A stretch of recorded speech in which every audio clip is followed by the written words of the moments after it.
भृतां ज्ञातारं विश्वतत्त्वानां वन्दे तद्गुणलब्धये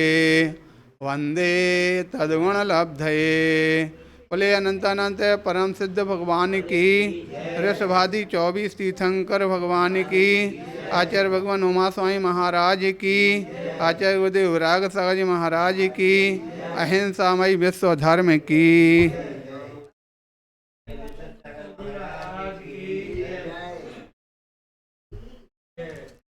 सारे बंधो, ग्रंथराज तत्वार्थ सूत्र में आचार्य भगवान मोक्ष मार्ग का संदेश देते हुए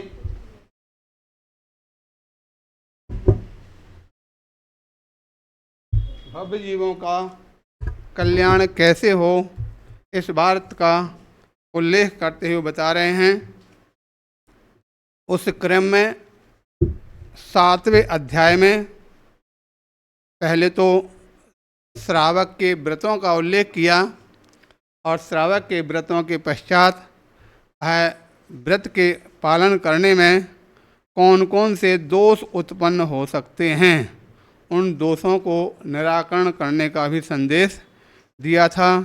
सबसे पहले कल चर्चा हुई थी सम्यक दर्शन के अतिचार। कितने हैं सम्यक दर्शन के अतिचार? सम्यक दर्शन के अतिचार 5 होते हैं। 5 अतिचार में शंका, कांक्षा, विचिकित्सा, अन्य दृष्टि प्रशंसा, अन्य दृष्टि संस्था, इस प्रकार से बताया था। इन अतिचारों से रहित तो सम्यक दर्शन को निर्मल रूप से पालन करना चाहिए। जो निर्मल सम्यक दर्शन को पालन करते हैं उनके लिए व्रतों का भी निर्मलता से पालन होता है।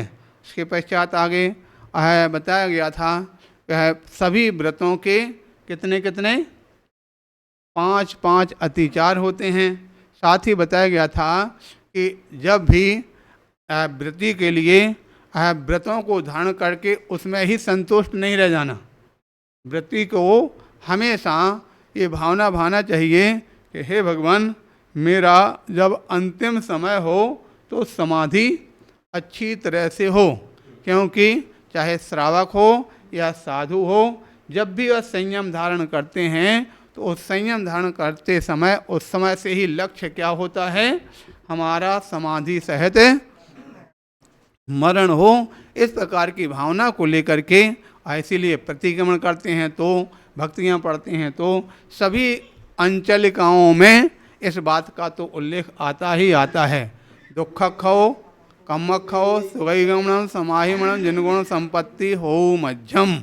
इस प्रकार से जो भी उल्लेख इसके अंदर बताया, जीवन संयम धारण करते ही भावना होती कि हमारा समाधि सहित मरण हो। अब समस्या इस प्रकार की है, भावना तो सभी की है कि भाई अंत तो है, अंत तो होना ही है।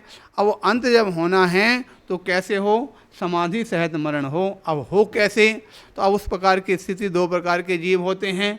कुछ ऐसे होते हैं कि जो एक झटके में सब छोड़ करके और मार्ग पर बढ़ जाते हैं, और कुछ ऐसे होते हैं वो बढ़ना के लिए कोशिश तो करते हैं, बढ़ना भी चाहते हैं, लेकिन कहीं परिवार का मोह, कहीं किसी के रिश्तेदारों का मोह, कहीं बच्चों को नाते पोते का मोह, उस मोह के कारण से निकल नहीं पाते हैं।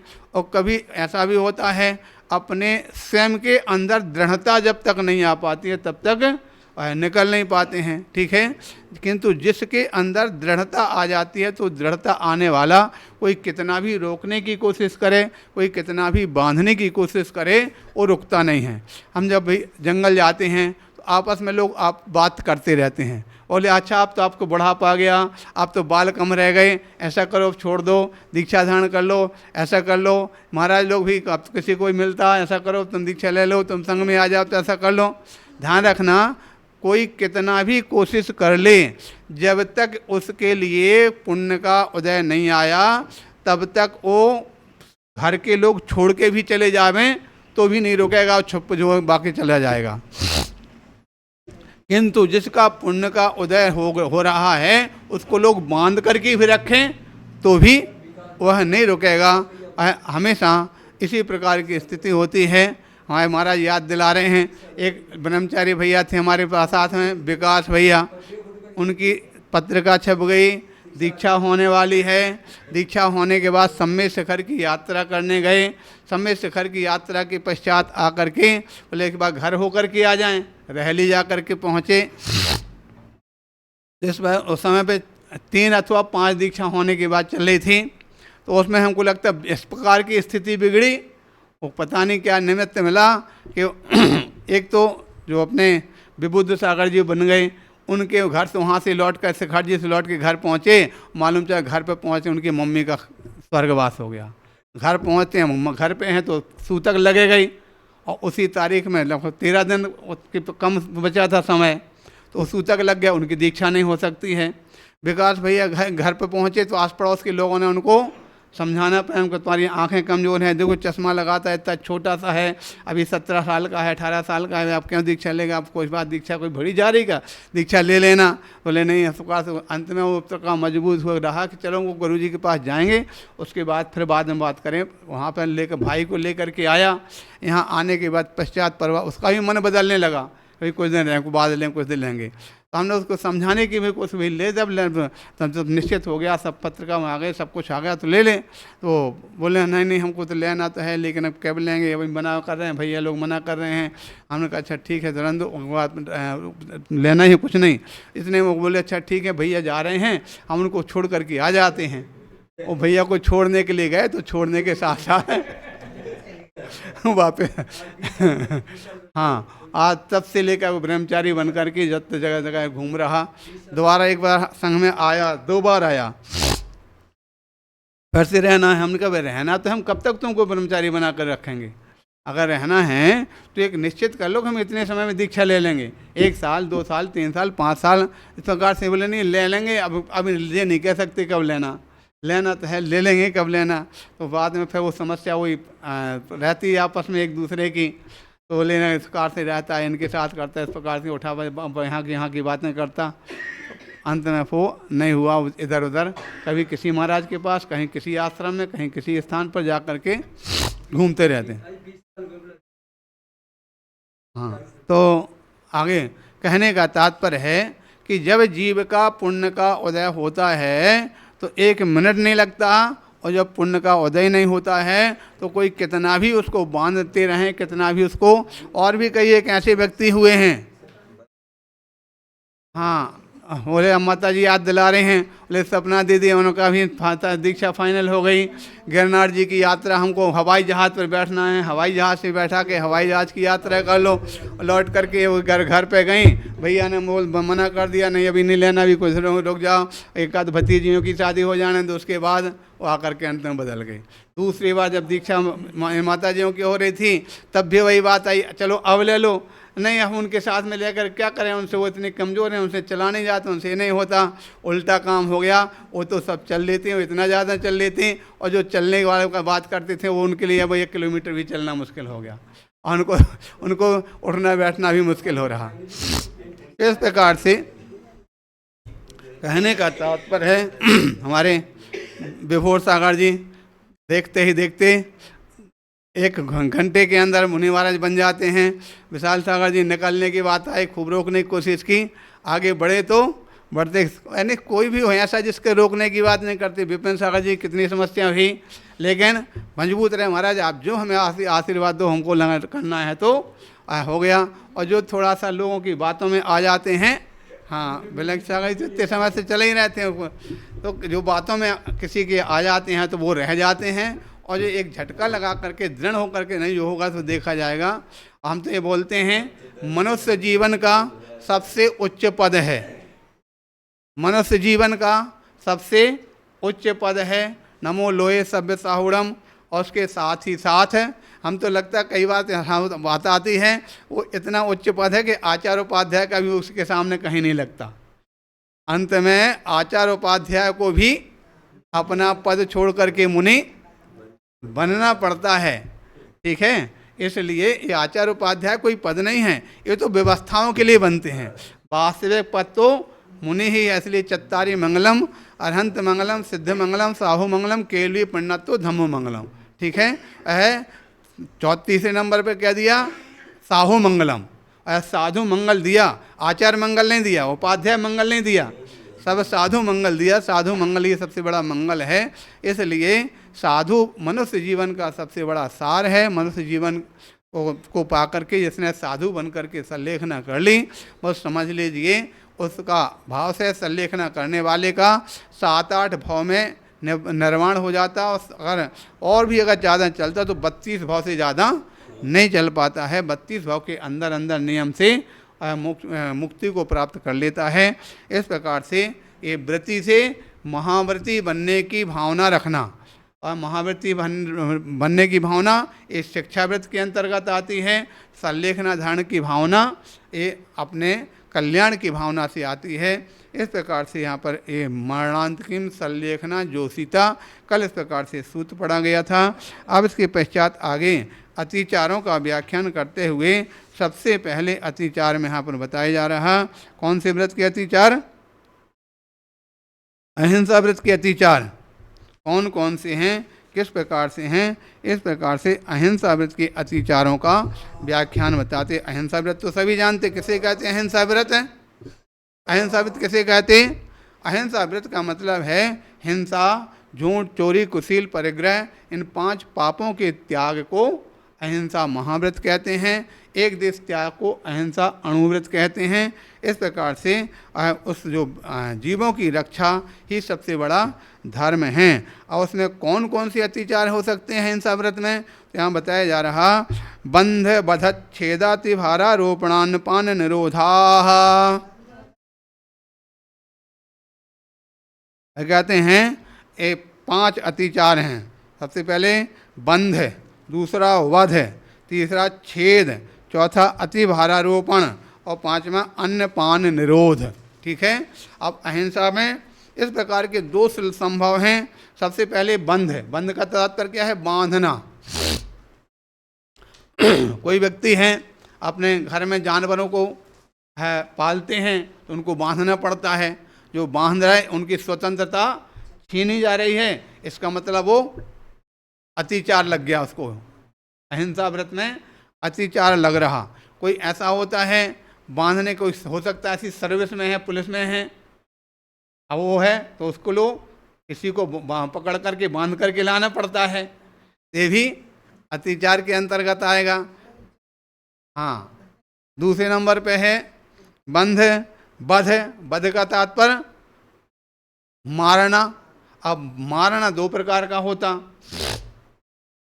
एक तो लाठी डंडे चाबुक इत्यादि से मारना और दूसरा बध का तात्पर्य जान से मारना। इस प्रकार से किसी प्रकार जीवों का जो घात है उसके लिए क्या बोलते, बध है। ये भी हो सकता है, लेकिन बध में तो पूर्ण रूप से हिंसा हो जाएगी। तो उसमें 2 प्रकार की स्थिति बनती है। तो हो सकता है कोई छोटे मोटे जीव हैं और उनके ऊपर पैर पड़ गया, उनका जीव का पूर्ण रूप से घात हो जाता, और बड़े जो जीव हैं उनको लाठी चाबुक इत्यादि से मारना, ये दोनों अतिचार के अंतर्गत आता। तीसरा छेद। छेद तो जानते ही हैं, छेदन भेदन भूख प्यास बोला करते ना, तो छेदन भेदन में क्या अंतर हो, तो कोई बता सकते हैं? ये दोनों में अंतर है। आज वह सबसे बड़ी समस्या यही है, दुनिया में नाम कुछ और होता और क्रिया कुछ होती और होती है। जो नाक कान छेदना ये छेदन नहीं है, ये भेदन है। ठीक है, नाक कान उनको छेदना ये छेदन नहीं भेदन है। आर पार जो हो जाता उसको भेदन बोलते। और छेदन का तात्पर्य जैसे बैल के लिए जो अरई लगाते ना, वो गड्ढा कर दिया, उसका नाम क्या है, वो छेदन है।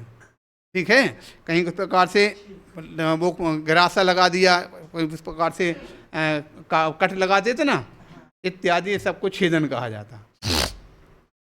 तो छेद, लेकिन सामान्य व्यवहार में नाक कान इत्यादि छेदने को छेद किया, भेद 2 शब्द अलग अलग नहीं दिया, छेदन भेदन को एक ही कर दिया। तो इस प्रकार से जो परिवार में रहते हैं बच्चों के नाक कान इत्यादि छेदन कराते हैं, ये भी अपने आप में जानवरों के छेदन इत्यादि कराते हैं। ये सब क्या है, ये भी अतिचार कहा जाता है। इसके पश्चात है अति भारारोपण। अति भारारोपण का मतलब क्या होता, उनकी शक्ति से अधिक उनके ऊपर भार लादना, चाहे जानवर हैं उनके ऊपर गधे घोड़े इत्यादि हैं, बैलगाड़ी में बैल जोते जाते हैं, और अथवा घर में लोग बच्चे हैं उनके ऊपर सिर पर रखकर भार ले जाते हैं, मजदूरों के ऊपर वजन ले जा कर के ले जाते हैं। तो इस प्रकार से उनकी क्षमता से अधिक वजन उनके द्वारा ढुलवाना, इसका नाम क्या है? अति भारारोपण। अंत में आता अन्नपान निरोध। अन्नपान का तात्पर्य भोजन पान का रोध कर देना, समय पर नहीं देना, आगे पीछे देना, अथवा बिल्कुल रोध कर देना। ये सब क्या है? ये अतिचार किसका? अहिंसा व्रत का होता है। इस प्रकार से 5 अहिंसा व्रत के अतिचार समझ में आ गया होगा सभी के। आगे आता है सत्यानुव्रत के अतिचार कौन कौन से हैं? तो बताया जा रहा, मिथ्योपदेश, रहोव्याख्यान, कूटलेख क्रिया, न्यासापहार, साकार मंत्र भेदाः।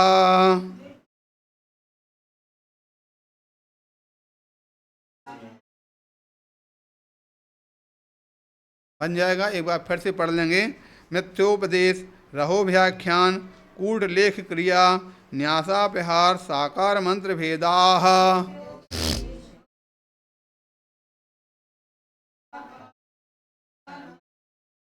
इस प्रकार से कहा जा रहा मिथ्योपदेश। मिथ्योपदेश का तात्पर्य मिथ्या से यहाँ पे मिथ्या का उपदेश नहीं, क्योंकि शब्द से बताना, शब्दों और भाव में बहुत बड़ा अंतर होता। शब्द में तो ऐसा मिथ्या उपदेश का तात्पर्य मिथ्या का उपदेश देना, समझ आ रहा है कि नहीं? तो यहाँ पर मिथ्या उपदेश से मिथ्या का उपदेश नहीं ग्रहण करना, ठीक है? जैसे आज सुबह वहाँ उपदेश चल रहा था, हाँ वो सभी लगभग कल भी हमने यहाँ पर बोला था, बोले भेद विज्ञान। भेद विज्ञान क्या? तो भेद विज्ञान शरीर अलग है आत्मा अलग है। कहाँ अलग? हमको तो नहीं लग रहा शरीर अलग है आत्मा अलग, ठीक है? तो भेद विज्ञान का लक्षण हमने उस प्रकार बताया जाता है कि जो मिले हुए पदार्थों को अलग करने का, जिसके ज्ञान में आ जाए, जिसके पास मिले हुए पदार्थों को अलग अलग जानने की कला हो, उसका नाम भेद विज्ञान होता, ठीक है? लेकिन लोग उसको क्या लगा देते? दोनों अलग अलग हैं। इस प्रकार से ये सबसे बड़ा जो बात यहाँ है, मिथ्योपदेश का तात्पर्य मिथ्या उपदेश, मिथ्यात्व का उपदेश नहीं, मिथ्योपदेश यानी झूठा उपदेश, ठीक है? गलत उपदेश देना। इस प्रकार से इसका नाम पहले मिथ्योपदेश हो गया। दूसरा मिथ्योपदेश किस प्रकार से हो सकता है? तो मिथ्योपदेश का तात्पर्य किसी प्रकार से हो सकता, कोई व्यक्ति काम कर रहा, इस प्रकार से वहाँ पर जा करके ऐसा करके आ जाओ, वहाँ कहते चारों धाम की यात्रा करके आ जाओ, तो इस प्रकार से वहाँ पर गंगा में स्नान करके आ जाओ, वहाँ पर कोई कुंड है, उसको कोई बीमारी हो गई, उस कुंड में जाके नहा करके आ जाओ, ऐसा करेंगे तो तुम्हारा रोग दूर हो जाएगा। इस प्रकार से हाँ, ऐसे जो उपदेश देना, ये क्या हुआ? मिथ्योपदेश, अथवा और भी किसी प्रकार से झूठा उपदेश देना। इस प्रकार से दूसरा है रहोव्याख्यान। रहोव्याख्यान का तात्पर्य है दो व्यक्ति के बीच की गुप्त बात को प्रकट करने का नाम रहोव्याख्यान होता है। इस प्रकार से अथवा तीसरे नंबर आता है कूटलेख क्रिया, अर्थात झूठे दस्तावेज छपवाना, अथवा झूठे दस्तावेज किसी के दस्तावेज को यानी कट करना, उसको चेंज करना, ये भी इसके अंतर्गत कूटलेख क्रिया के अंतर्गत आएगा। और ये आज बहुत हो रहा, कई स्थानों पर पूजन की पुस्तकों में किसी को समझ में नहीं आया और इस प्रकार से कह दिया, वो क्या बोला करते हैं देवसाद गुरु पूजन में, बस कहते चौकर्म की 63 प्रकृति नाश। पहले तो चौकर्म की प्रकृति था, लेकिन उसमें चेंज कर दिया कर्मों की 63 प्रकृति नाश। किसी ने चेंज कर दिया, क्या बोलते कर्मों की चौकर्म की, उस प्रकार से कहीं एक बार और 3 प्रकार को चेंज किया गया, अलग अलग बदल बदल कर दिया। कहीं कोई आरती करते हैं पंच परमेष्ठी की, बोले नहीं 5 ही करो, पंच परमेष्ठी की आरती आगे की मत करो। अरे भाई तुमने पंच परमेष्ठी की आरती के नाम से अगर आगे पीछे हो तो उपलक्षण है पंच परमेष्ठी की मुख्यता से, और आगे अगर नहीं होता तो कभी क्यों लगता? कभी कि तुमने नाम को हटा दिया और उसके पश्चात उसके, तो इस प्रकार से ये भी अपने आप में इसके अंतर्गत आएगा, कूटलेख क्रिया के अंतर्गत इस प्रकार से आएगा। और कई स्थानों पर ऐसा भी हो रहा, ये सब बहुत बड़ी गलत बात है। हमने एक पुस्तक देखी थी मानव धर्म, तो यद्यपि रत्नकांड श्रावकाचार्य के ऊपर उसमें व्याख्यान है आज, तो उसमें आचार्य समंत भट्ट स्वामी का कहीं नाम नहीं लिखा था, खाली बस मानव धर्म लिख दिया। तो उसमें कम से कम जो मूल लेखक आचार्य हैं उनको बार नाम दें, उसके बाद फिर अपन कुछ भी नाम देते रहें। हो सकता है धोखे से हो गया या जानबूझ करके हुआ, वो जैसा भी हो, वो पुस्तक इस प्रकार से देखा गया। तो इस प्रकार से कूटलेख क्रिया, न्यासापहार, न्यास अपहार, न्यास का तात्पर्य धन का अपहरण करना, किसी न किसी प्रकार से कोई रखा, वो कहानी आती ना तो कौन सी सेठ की कैंची, तो उस प्रकार से ये धन रख करके गए, बाद में उसका धन वापस नहीं दिया अथवा आधा दूधा दिया, इस प्रकार से जो है ये कौन हुआ, न्यासापहार हुआ। अंत में आता साकार मंत्र भेद। साकार मंत्र भेद का तात्पर्य होता है कोई व्यक्ति किसी को अपनी वस्तु देना नहीं चाहता था और उसने मांगा तो उसने बहाना बना करके हमारी वस्तु नहीं है, उधर चले गए, उसको दे रखा, इस प्रकार से उसने बहाना बना दिया। तो तीसरे व्यक्ति है, उसको दिखाई दे रही, उसको समझ में आ गया कि नहीं वस्तु यहाँ पर रखी, तो उसने इशारा कर दिया कि वो रखी वहाँ पर, और अथवा मुँह से बोल के अरे वो तो रखी है सामने, सामने वाला नहीं देना तो बहाना बना रहा था, उन्होंने बता दिया कि वो रखी सामने। इस प्रकार से जो कहना, यह इस प्रकार से क्या हुआ, साकार मंत्र भेद है, नहीं बताना, उसको नहीं देना चाहता तो हाँ नहीं, उसको सामने वाले को पता है, सब कुछ है उसके सामने है, पता भी है, लेकिन नहीं देना है किसी को, या नहीं देना किस प्रकार की परिस्थिति हो सकती है, हो सकता वस्तु थोड़ी बची, आगे किसी दूसरे व्यक्ति को देना है, जो लेने वाला वो ज़्यादा उपयोगी नहीं है, किसी उपयोगी बाद में आने वाला है, उसको देना। तुमने कहते हो दिखा दी, रखी रखी दे दो, तो सामान्य व्यक्ति के पास चली जाएगी, उपयोगी व्यक्ति के पास रह जाएगा। ठीक है, तो इस प्रकार से वो जिसकी वस्तु है उसका उनका क्या भाव है, वो देना चाहे तो तुरंत 1 मिनट के अंदर दे देंगे। तो इस प्रकार से साकार मंत्र भेद। इस प्रकार इस दूसरे नंबर का जो कौन से सत्यव्रत के अतिचार हैं। तीसरे नंबर पे है अचौर अणुव्रत के अतिचार कौन कौन से हैं, तो यहाँ पर बताया जा रहा, स्तैन प्रयोग, तदाहता दान, विरुद्ध राज्यातिक्रम, हीनाधिक मानोन्मान, प्रतिरूपक व्यवहारा।